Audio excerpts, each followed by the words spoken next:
ॐ भूर्भुवः स्वः तत्सवितुर्वरेण्यं भर्गो देवस्य धीमहि धियो यो नः प्रचोदयात्। ॐ शान्ति शान्ति शान्तिः. Namaste my dear friends. In this video I am going to narrate Yoga-Kundalini Upanishad of Krishna Yajurveda. It starts with chapter number 1. Chitta has two causes, Vasanas and Prana. If one of them is controlled, then both are controlled. Of these two, a person should control Prana always through moderate food, postures, and thirdly, Shakti Chala. I shall explain the nature of these. Listen to it.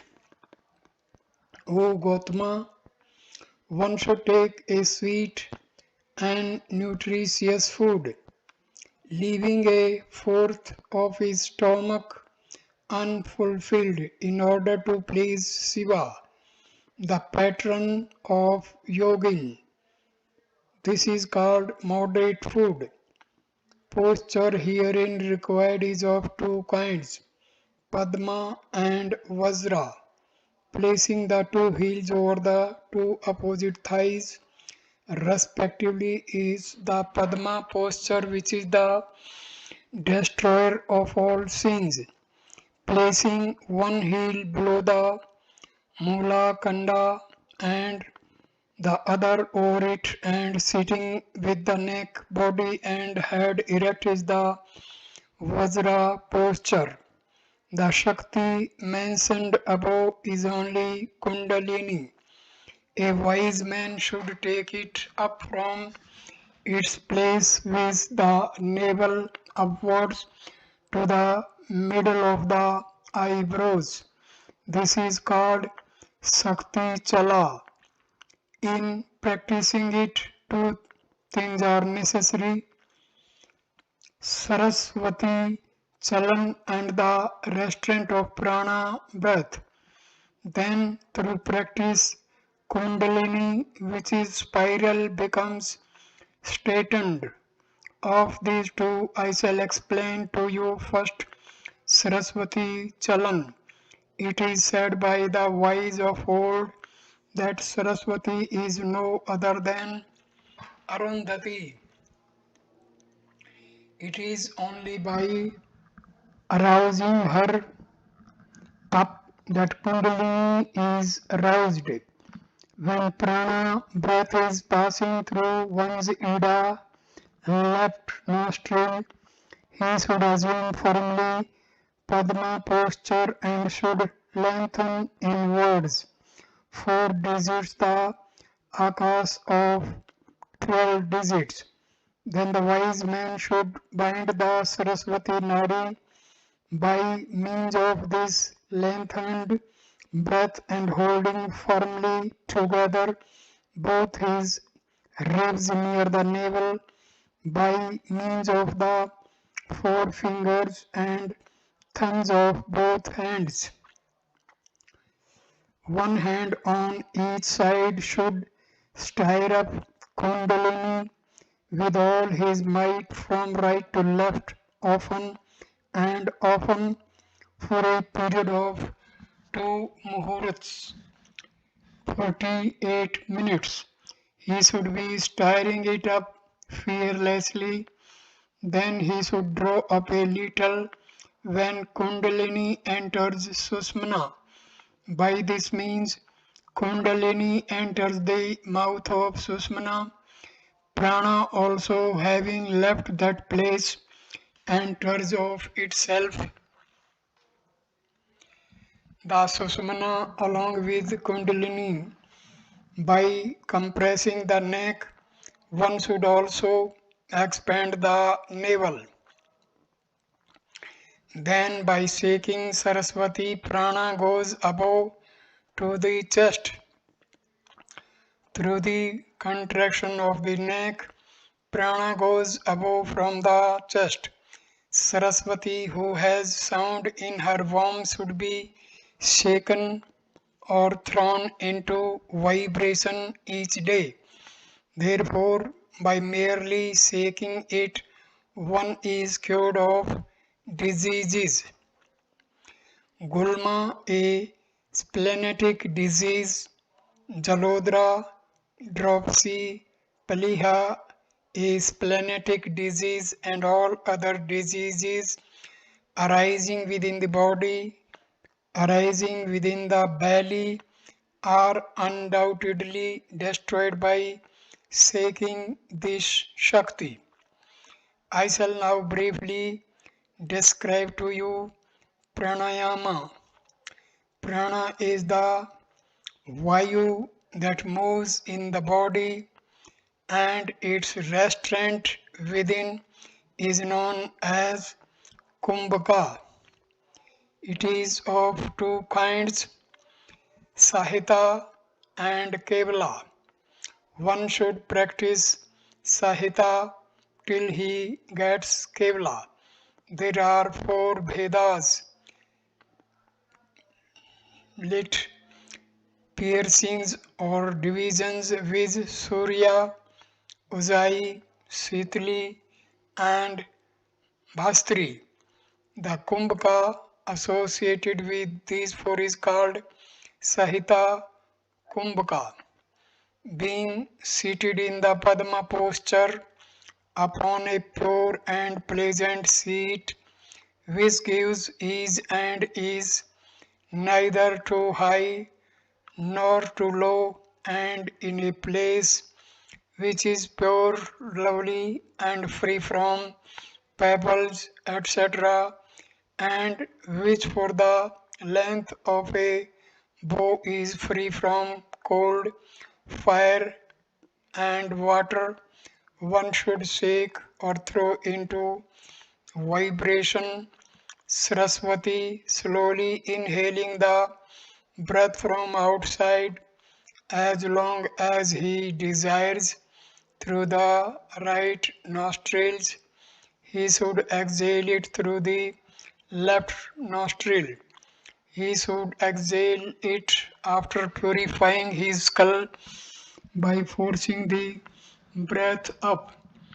This destroys the four kinds of evils caused by Vayu as also by intestinal worms.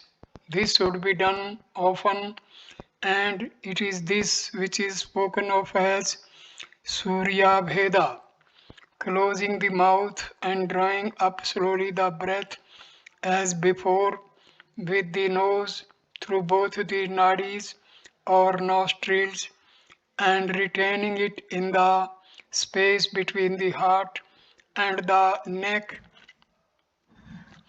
One should exhale it through the left nostril. This destroys the heat caused in the head as well as the phlegm in the throat. It removes all diseases, purifies his body, and increases the gastric fire within. It removes also the evils arising in the nadis, jalodra, water belly, or dropsy and dhatus. This kumbhaka is called ujjayi and may be practiced even when walking or standing. Drawing up the breath as before through the tongue with the hissing sound of sa and retaining it as before. The wise man should slowly exhale it through both the nostrils. This is called Sitali Kumbhaka and destroys diseases such as gulma, pliha, consumption, bile, fever, thirst, and poison. Seated in the Padma posture with belly and neck erect, the wise man should close the mouth and exhale with care through the nostrils. Then he should inhale a little with speed up to the heart so that the breath may fill the space with noise between the neck and skull. Then he should exhale in the same way and inhale often and often. Just as the bellows of a smith are moved with stuffed with air within and then the air is let out, so he should move the air within his body. If the body gets tired, then he should inhale through the right nostril. If his belly is full of vayu, then he should press well his nostrils with all his fingers except his forefinger and performing kumbhaka as before should exhale through the left nostril.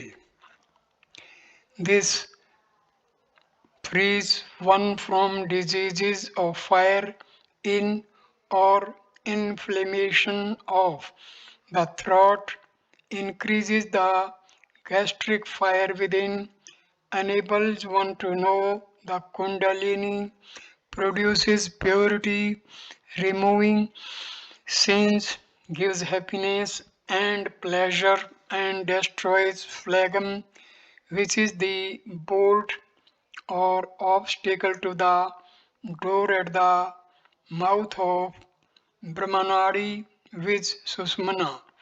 It pierces also the throat granthi or knots differentiated through the three gunas. This kumbhaka is known as bhavstri and should especially be performed through these four ways when kumbhaka is near or is about to be performed. The sinless yogi should practice the three bandhas. The first is called Mula Bandha, the second is called Uddiyana, and the third is Jalandhara. Their nature will be thus described. Apana, breath which has a downward tendency, is forced upon by one bending down. This process is called Mula Bandha. When Apana is raised up and reaches the sphere of Agni fire, then the flame of Agni grows long, being blown about by Vayu. Then Agni and Apana come to or commingle with Prana in a heated state. Through this Agni, which is very fiery, there arises in the body the flaming or the fire which rouses the sleeping Kundalini through its heat.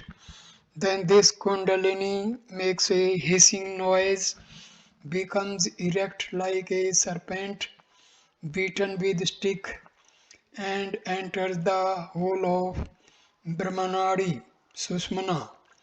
Therefore, yogins should daily practice Mool Bandha often. Uddiyana should be performed at the end of Kumbhaka and at the beginning of expiration, because prana udyate, which goes up the susumna in this bandha. Therefore, it is called Uddiyana by the yogins. Being seated in the Vajra posture and holding firmly the two toes by the two hands, he should press at the khanda and at the place near the two ankles. Then he should gradually upbear the tana, thread or nadi, which is on the western side, first to Udara the upper part of the abdomen, above the navel, then to the heart, and then to the neck. When prana reaches the sandhi junction of navel, slowly it removes the impurities or diseases in the navel. Therefore, this should be frequently practiced. This bandha called Jalandhara should be practiced at the end of Kumbhaka. This Jalandhara is of the form of the contraction of the neck and is an impediment to the passage of Vayu upwards. When the neck is contracted at once by bending downwards, so the chin may touch the breast. Prana goes through Brahmanadi on the western thana in the middle, assuming the seat as mentioned before. One should stir up Saraswati and control prana. On the first day, Kumbhaka should be done 4 times. On the second day, it should be done 10 times and then 5 times separately. On the third day, 20 times will do, and afterwards, Kumbhaka should be performed with the 3 bandhas and with an increase of 5 times each day. Diseases are generated in one's body through the following causes, viz. Sleeping in daytime, late vigils overnight, excess of sexual intercourse, moving in crowd, the checking of the discharge of urine, and thecus, the evils of unwholesome food and laborious mental operation with prana. If a yogi is afraid of such diseases, when attacked by them, he says, "My diseases have arisen from my practice of yoga." Then he will discontinue this practice. This is said to be the first obstacle to yoga. The second obstacle is doubt. The third is carelessness. The fourth, laziness. The fifth, sleep. The sixth, the not leaving of objects of sense. The seventh, erroneous perception. The eighth, sensual objects. The ninth, want of faith. And the 10th, the failure to attain the truth of yoga. A wise man should abandon these 10 obstacles after great deliberation.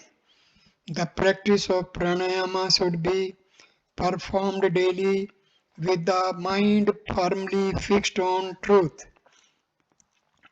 Then Chitta is absorbed in Susumna, and prana therefore never moves when the impurities of Chitta are thus removed and prana is absorbed in Susumna. He becomes a true yogi. Apana, which has a downward tendency, should be raised up with effort by the contraction of the anus, and this is spoken of as Mool Bandha. Apana, thus raised up, mixes with Agni, and then they go up quickly to the seat of prana. Then prana and apana, uniting with one another, go to Kundalini, which is coiled up and asleep. Kundalini, being heated up by Agni and stirred by Vayu, extends her body in the mouth of Sushumna pierces the Brahmagranthi formed of rajas and flashes at once like lightning at the mouth of Sushumna. Then it goes up at once through Vishnu Granthi to the heart. Then it goes up through Rudra Granthi and above it to the middle of the eyebrows. Having pierced this place, it goes up to the mandala sphere of the moon. It dries up the moisture produced by the moon in the Anta Chakra having 16 petals. When the blood is agitated through the speed of prana, it becomes bile from its contact with the sun, after which it goes to the sphere of the moon, where it becomes of the nature of the flow of pure phlegm. How does it? Blood which is very cold becomes hot when it flows there, since at the same time the intense white form of moon is speedily heated up. Then, being agitated, it goes up through taking in this Chitta, which was moving amidst sensual objects externally, is restrained there. The novice enjoying this high state attains peace and becomes devoted to Atma. Kundalini assumes the 8 forms of Prakriti, matter, and attains Shiva by encircling him and dissolves itself in Shiva. Thus, Rajas Sukla, seminal fluid which rises up, goes to Shiva along with Marut. Vayu, Prana, and Apana, which are always produced, become equal. Pranas flow in all things, great and small, describable or indescribable, as fire in gold. Then this body, which is Abhibhautika, composed of elements, becomes Abhidevata, relating to a tutelar deity, and is thus purified. Then it attains the stage of the Ativahika. Then the body, being freed from the inert state, becomes stainless and of the nature of Chit. In it, the Ativahika becomes the chief of all beings of the nature of that. Like the conception of the snake in a rope, so the idea of the release from wife and samsara is the delusion of time. Whatever appears is unreal, whatever is absorbed is unreal, like the illusory conception of silver in the mother of pearl, so is the idea of man and woman. The microcosm and the macrocosm are one and the same. So also the linga and sutratma, swabhava, substance and form, and the self resplendent light and Siddhatma. The Shakti named Kundalini, which is like a thread in the lotus and is resplendent, is biting with the upper end of its hood, namely mouth, at the root of the lotus, the mole khanda taking hold of its tail with its mouth. It is in contact with the whole of Brahmarandra of Susmana. If a person seated in the Padma posture and having accustomed himself to the contraction of his anus makes his vayu go upward with the mind intent on Kumbhaka, then Agni comes to Swadhisthana flaming owing to the blowing of Vayu. From the blowing of Vayu and Agni, the chief Kundalini pierces upon the Brahm Granthi and then Vishnu Granthi. Then it pierces Rudra Granthi. After that, all the 6 lotuses or plexus. Then Shakti is happy with Shiva in Sahasrara Kamla. 1000 lotuses seat or pineal gland. This should be known as the highest avastha state, and it alone is the giver of final beatitude.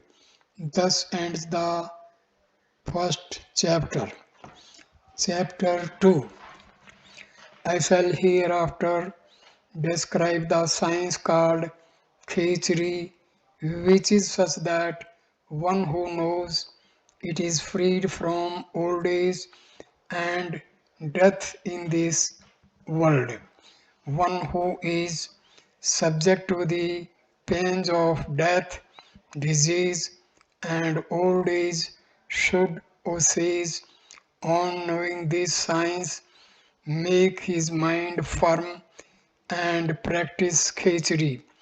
One should regard that person as his guru on earth who knows Khechri, the destroyer of old age and death, both from knowing the meaning of books and practice, and should perform it with all his heart. The science of Khechri is not easily attainable, as also its practice. Its practice and melanal are not accomplished simultaneously. Those that are bent upon practice alone do not get melana. Only some get the practice. O Brahma, O Brahman, after several births, but melana is not obtained even after 100 births.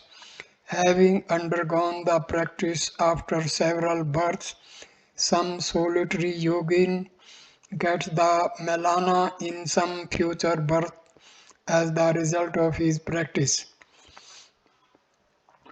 When a yogin gets this melana from the mouth of his guru, then he obtains the siddhis mentioned in the several books. When a man gets this melana through books and the significance, then he attains the state of Shiva, freed from all rebirth. Even gurus may not be able to know this without books.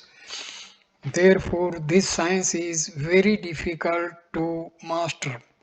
An ascetic should wander over the earth so long as he fails to get this science, and when this science is obtained, then he has got the siddhi in his hand which master the psychical powers.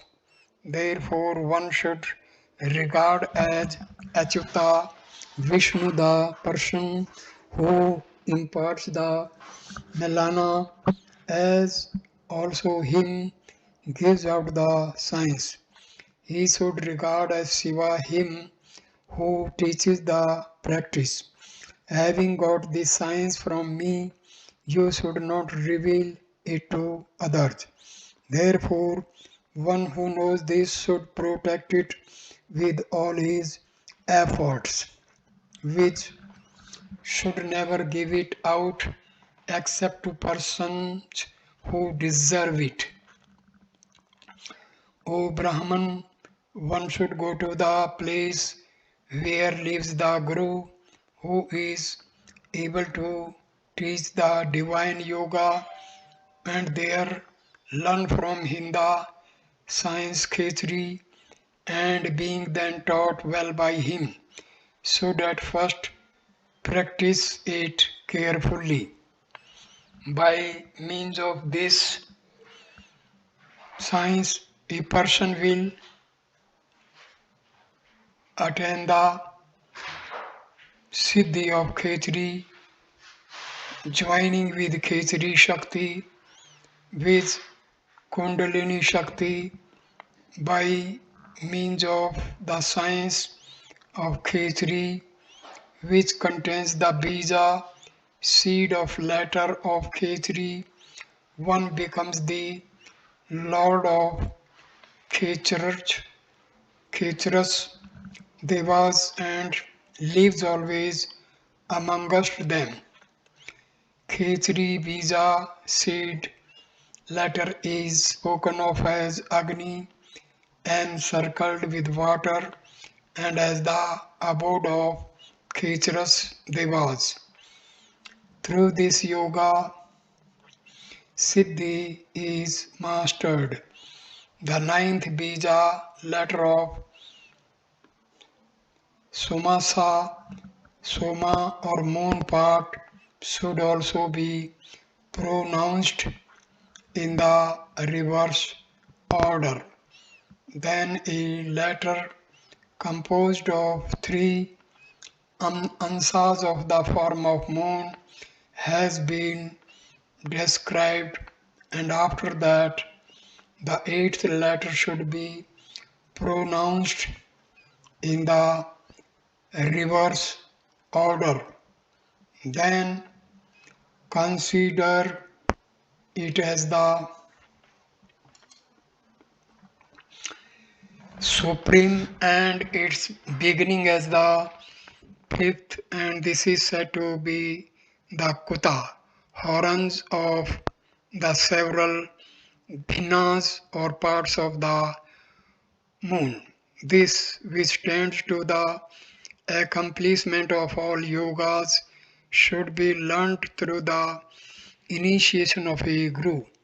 He who recites this 12 times every day will not get even in sleep that Maya illusion which is born in his body and which is the source of all vicious deeds. He who recites these 5 lakhs of times with very great care to him, the science of Khetri will reveal itself. All obstacles vanish and the Devas are pleased. The destruction of Valipalita, which wrinkle and grayness of hair, will take place without doubt.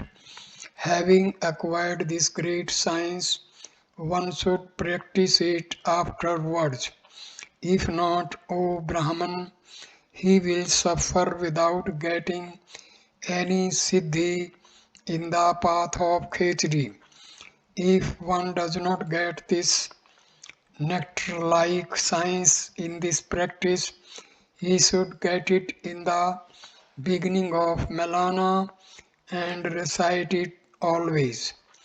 Else one who is without it never gets siddhi. As soon as the person gets this science, he should practice it, and then the sage will soon get the siddhi. Having drawn out the tongue from the root of the palate, a knower of Atma should clear the impurity of the tongue for 7 days according to the advice of his guru.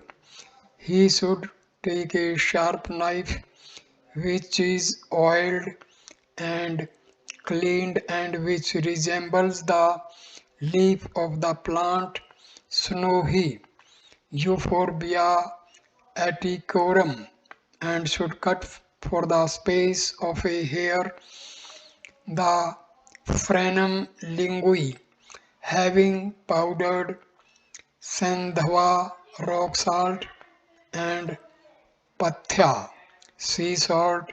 He should apply it to the place. On the seventh day, he should again cut for the space of a hair. Thus, for the space of 6 months, he should continue it always gradually with great care. In 6 months, Sirobandha, Bandha at the head, which is at the root of the tongue, is destroyed. Then the yogi who knows timely action should encircle with Siro Vastra, lit the cloth of the head, the Vak Iswari, the deity presiding over speech, and should draw it up. Again, by daily drawing it up for 6 months, it comes or says as far as the middle of the eyebrows and obliquely up to the opening of the ears.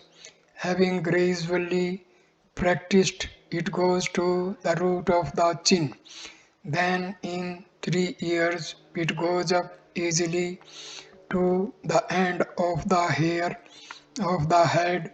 It goes up obliquely to sakha and downwards to the well of the throat.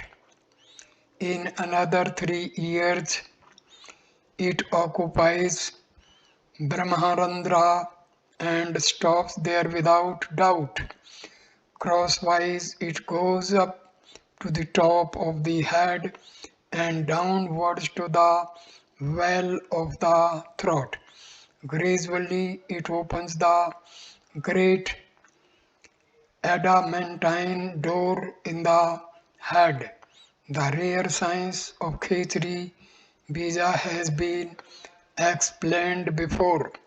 One should perform the 6 angas, parts of this mantra, by pronouncing it in 6 different intonations. One should do this in order to attain all the siddhis, and this Karansyama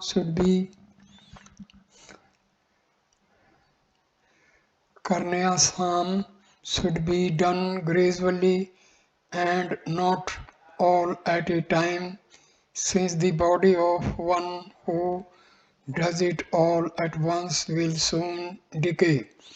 Therefore, it should be practiced, O best of sages, little by little. When the tongue goes to the Brahmarandra through the outer path, then one should place the tongue after moving the bolt of Brahma, which cannot be mastered by the Devas. On doing this for 3 years with the point of the finger, he should make the tongue enter within. Then it enters Brahmdvara or hole. On entering the Brahmdvara, one should practice Mathna, churning well. Some intelligent men attain Siddhi even without Mathna. One who is versed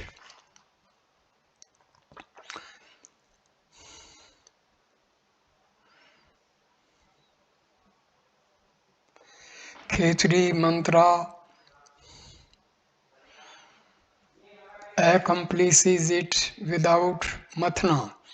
By doing the japa and mathna, one reaps the fruits soon. By connecting a wire made of gold, silver, or iron with the nostrils by means of a thread soaked in milk, one should restrain his breath in his heart and seated in a convenient posture with his eyes concentrated between his eyebrows, he should perform mathna slowly.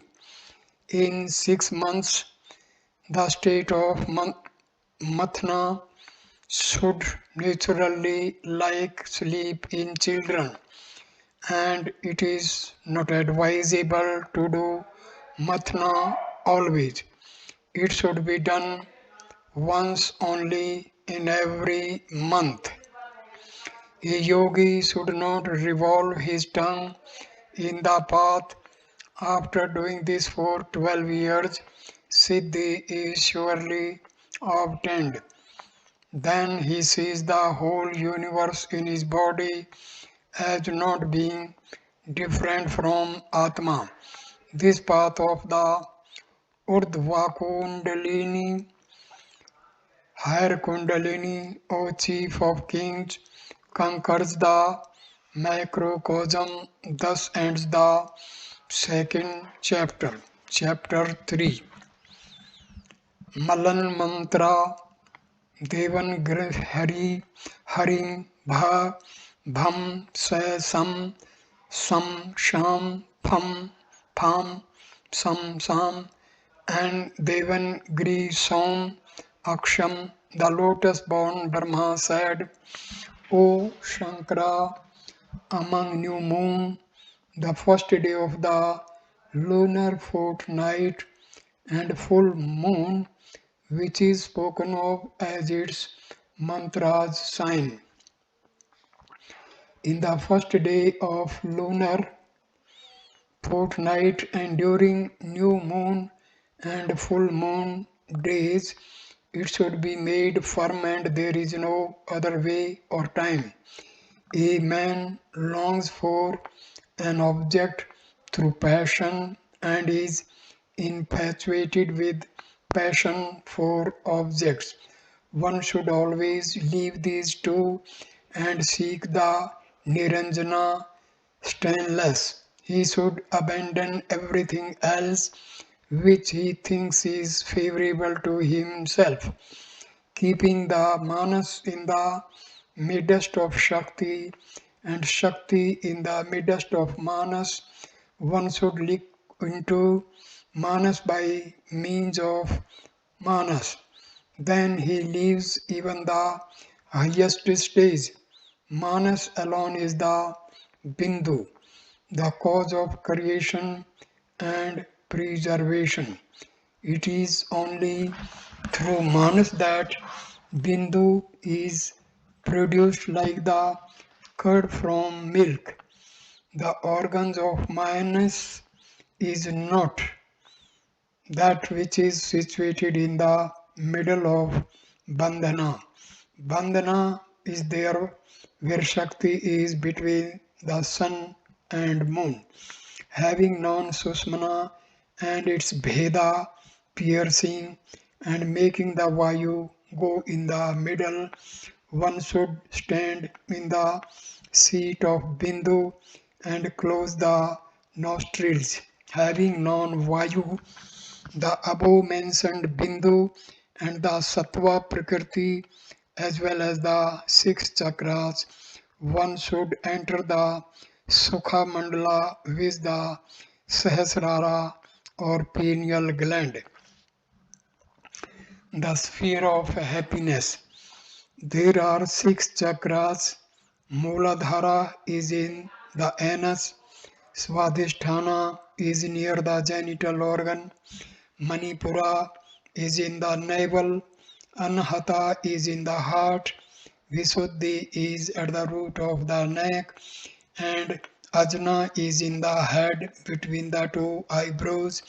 Having known these 6 mandalas spheres, one should enter the Sukhmandala, pineal gland, drawing up the Vayu and should send it Vayu upwards. He who practices thus the control of Vayu becomes one with Brahmanda, the macrocosm.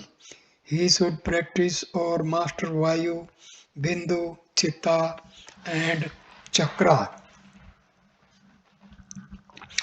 Yogins attain the nectar of equality through Samadhi alone, just as the fire latent in sacrificial wood does not appear without churning. So the lamp of wisdom does not arise without the Abhyasa Yoga or practice of yoga. The fire placed in a vessel does not give light outside. When the vessel is broken, its light appears without. One's body is spoken of as the vessel, and the seat of that is the fire or light within. And when the body is broken through the words of a guru, the light of Brahmajnana becomes resplendent. With the Guru as the helmsman, one crosses the subtle body and the ocean of samsara through the affinities of practice. That vak, power of speech, which sprouts in para, gives forth two leaves in pashanti, buds forth in madhyama, and blossoms in vakhari. That vak, which has before been described, reaches the stage of the absorption of sound, reversing the above order with beginning with vakhari, etc. Whoever thinks that he who is the great Lord of that vak, who is the undifferentiated, and who is the illuminator of that vak is self. Whoever thinks over thus is never affected by words, high or low, or good or bad. The three aspects of consciousness, Visva, Tejasa, and Prajna in man, the three Virat, Hiranyagarbha, and Isvara in the universe, the egg of the universe, the egg of man, and the seven worlds. All these in turn are absorbed in Pratyagatma through the absorption of their respective upadhis, vehicles. The egg being heated by the fire of jnana is absorbed with its karna, cause, into Paramatma, universal self. Then it becomes one with Parbrahma. It is then neither steadiness nor depth, neither light nor darkness, neither describable nor distinguishable. Sat, beingness alone remains. One should think of Atma as being within the body like a light in a vessel. Atma is of the dimensions of thumb, is a light without smoke and without form, is shining within the body and is undifferentiated and immutable. The Vijnana Atma that dwells in this body is deluded by Maya during the states of waking, dreaming, and dreamless sleep. But after many births, owing to the effect of good karma, it wishes to attain its own state. Who am I? How has this stain of mundane existence accrued to me? What becomes in the dreamless sleep of me who am engaged in business, in the waking and dreaming states. Just as a bale of cotton is burnt by fire, so the Chidabhasha, which is the result of non-wisdom, is burnt by the wise thoughts like the above and by its own supreme illumination. The outer burning of body as done in the world is no burning at all. When the worldly wisdom is destroyed, Pratyagatma, that is in the Dahara, Akas or ether of the heat, obtains Vijnana, diffusing itself everywhere and burns in an instant. Jnanmaya and Manomaya cease. After this, he himself shines away within like a light within a vessel. That Muni who contemplates thus till sleep and till death is to be known as Jivan Mukta.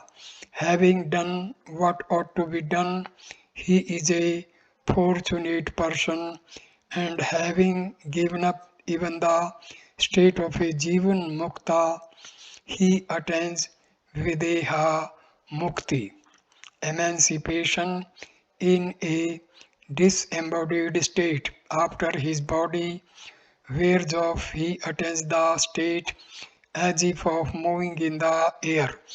Then that alone remains, which is soundless, touchless, formless, and deathless, which is the rasa, a sense, eternal and odorless, which has neither beginning nor end, which is greater than the great, and which is permanent, stainless, and decayless. Thus ends the Upanishad. Thank you for watching this video. Namaskar, my dear friends. Thank you.